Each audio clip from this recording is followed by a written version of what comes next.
semuanya. Ketemu lagi dengan saya Pak Eko di pelajaran fisika.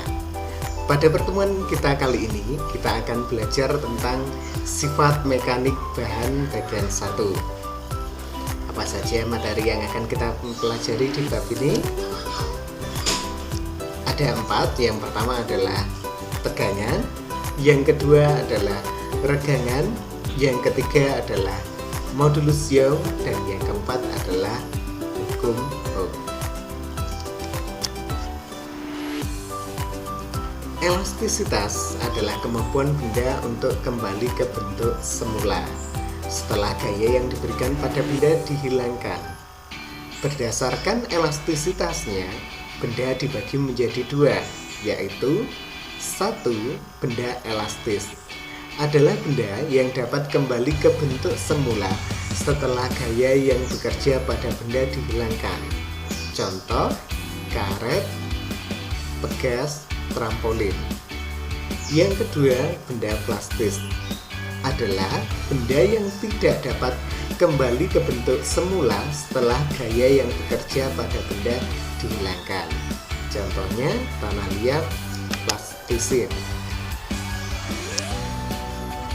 Jika sebuah benda diberi gaya sebesar F dan memiliki luas penampang A, dan dia bertambah panjang sebesar delta L.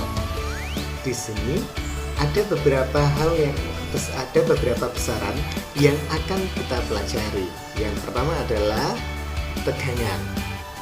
Tegangan atau stres adalah besarnya gaya yang bekerja per satuan luas penampang.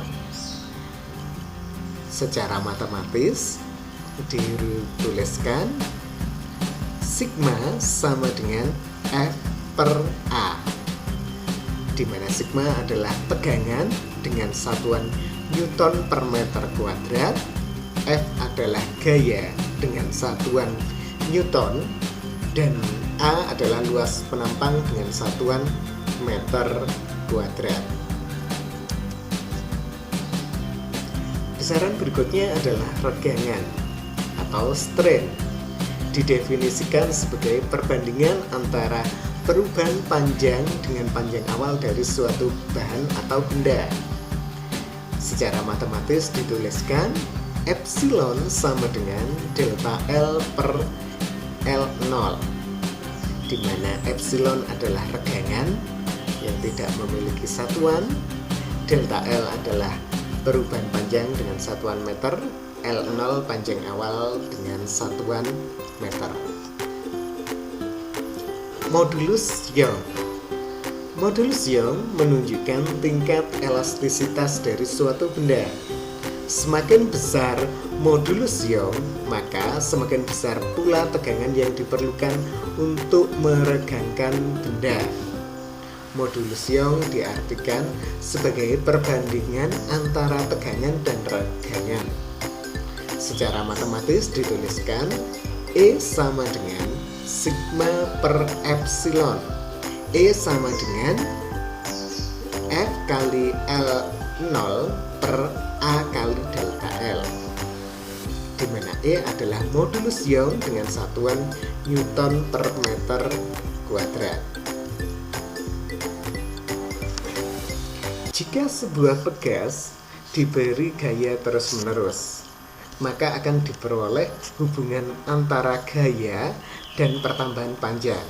Kalau dinyatakan dalam bentuk grafik, grafiknya adalah seperti ini, di mana A disebut sebagai batas linearitas, B disebut batas elastisitas, dan C disebut titik patah. Daerah dari O sampai ke B disebut daerah elastis, sedangkan daerah B sampai C disebut daerah plastis. Dari penyelidikan, Hooke memperoleh sebuah kesimpulan yang dikenal juga sebagai hukum Hooke yang berbunyi, jika gaya tarik pada pegas tidak melampaui batas elastisitasnya, maka pertambahan panjang pegas akan sebanding dengan gaya tariknya. Secara matematis dirumuskan F sama dengan K kali delta L, di mana F adalah gaya dengan satuan Newton, K adalah konstanta pegas dengan satuan Newton per meter, delta L adalah perubahan panjang pegas dengan satuan meter. Baik anak-anak, sampai di sini dulu pertemuan kita kali ini. Tetap semangat, terima kasih dan sampai jumpa.